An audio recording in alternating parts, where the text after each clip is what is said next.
Hello বন্ধুরা, অনুরাগের ছোঁয়া সিরিয়াল আজকে দুর্দান্ত পর্বের আপডেট নিয়ে চলে আসলাম আপনাদের মধ্যে। বিস্তারিত জানতে ভিডিওটিতে একটি লাইক দিয়ে সম্পূর্ণ দেখতে থাকুন। সুদীপা ও পরমা দুই বোন মুখোমুখি, আর সেই মুহূর্তে পরমা সুদীপার দিকে তাকিয়ে এক অদ্ভুত টান হয় আর বলে যে কে এ মেয়েটা, এ কি এত চেনা চেনা কেন লাগছে আমার, ঠিক যেন পৃথিবীতে আসার আগে থেকে আমাদের চেনা।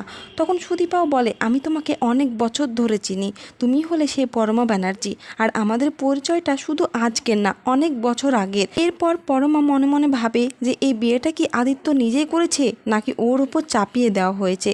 তারপরে দেখা যায় সুদীপা ও আদিত্য ঠাকুরের কাছে আশীর্বাদ নিতে যায়। তখন সুদীপা আদিত্যকে জিজ্ঞাসা করে আপনি এই বিয়েটা কেন করলেন।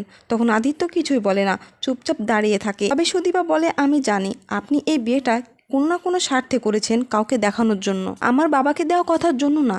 কিন্তু আদিত্য পরমার থেকে দূরে থাকার জন্যই এই সিদ্ধান্তটা নিয়েছিল। আর অন্যদিকে পরমার তো তার স্বামী অভ্রকে নিয়ে তার কোনো চিন্তায় নাই। তবে অভ্র কিন্তু পরমাকে নিয়েই সবসময় ভাবি। আর এইদিকে অভ্র এবার বিশাল যুদ্ধে যাওয়ার জন্য প্রস্তুত হয়ে পড়ে। তো বন্ধুরা, ভিডিওটি এই পর্যন্তই। আর পরবর্তী আপডেট সবার আগে পেতে অবশ্যই চ্যানেলটিকে সাবস্ক্রাইব করে রাখবেন।